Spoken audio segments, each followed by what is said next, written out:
Olá! Hoje a gente vai fazer uma viagem por mais de 600 anos de história para desvendar um dos impérios mais impressionantes e influentes que o mundo já conheceu, o Império Otomano. E olha, vamos mergulhar fundo nisso, começando com as perguntas que realmente importam. O que a gente sabe de verdade sobre o Império Otomano? E mais importante, por que a história deles é tão fundamental para a gente entender o mundo de hoje? Mas antes de mais nada, é bom a gente alinhar uma coisa. Entender a história otomana pode ser um desafio. Sabe por quê? Por causa de visões muito centradas na Europa, o tal do orientalismo, aquela mania de ver o Oriente como algo exótico, sabe? E também, claro, as barreiras da língua e uma rivalidade histórica bem longa com a Europa. Tudo isso acaba distorcendo um pouco as coisas. Por isso, aqui a gente vai se focar nos fatos para ter uma visão mais clara. Então, vamos lá. Nossa jornada começa aqui, na primeira fase, a ascensão. Estamos falando do período de 1299 a 1453, a época em que um pequeno estado se transforma numa força conquistadora. Bem no comecinho, o Império era, na essência, uma sociedade de guerreiros. A economia deles girava em torno das conquistas e também do controle de trechos da famosa Rota da Seda. E as táticas de guerra eram fantásticas.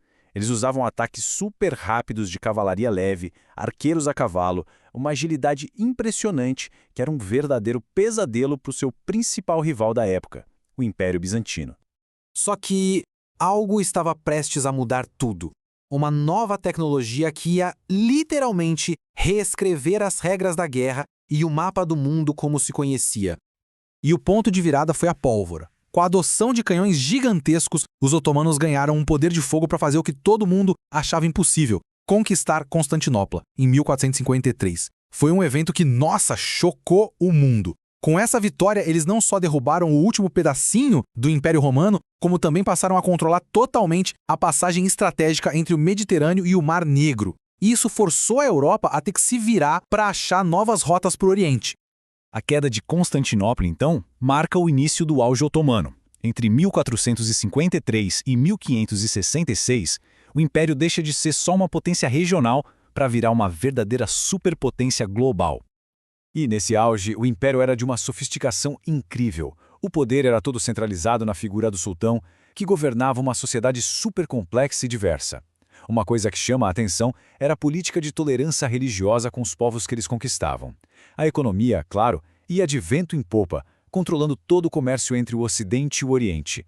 E o investimento nas artes e na arquitetura deixou um legado espetacular que a gente vê até hoje.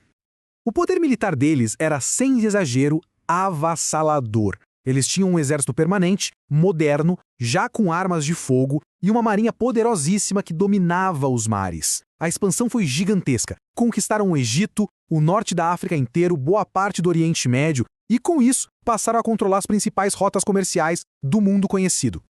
Mas, como a gente sabe, tudo que sobe uma hora para de subir. E aí começa o declínio. A partir de 1566, o Império entra num processo lento, bem lento, de estagnação que vai durar séculos.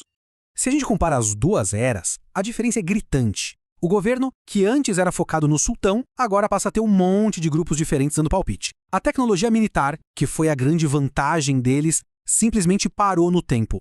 E a economia começou a sofrer com inflação, a moeda foi perdendo valor, aquela agilidade toda, a inovação, foram dando lugar para uma rigidez, uma estagnação. Vários fatores levaram a essa queda gradual. O Estado ficou engessado, resistente a mudanças. Os gastos militares só aumentavam, mas sem trazer grandes vitórias. Eram guerras sem fim em várias frentes ao mesmo tempo. E para piorar tudo, o Império foi se endividando cada vez mais com bancos europeus, perdendo aos poucos o controle da própria economia. Aí já no século XIX, uma sequência de golpes foi o que acelerou o fim. Primeiro, eles não conseguiram acompanhar a Revolução Industrial e ficaram para trás economicamente. Depois, o nacionalismo começou a pipocar dentro do Império, gerando revoltas e a perda de territórios.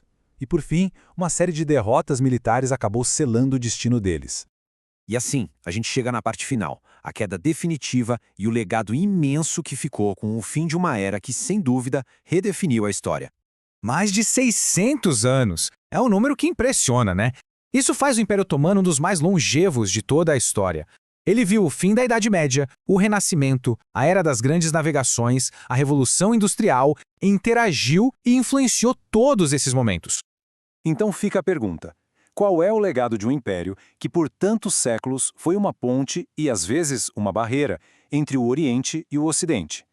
A história complexa dele e tudo que veio depois ainda ecoam e muito no nosso mundo de hoje.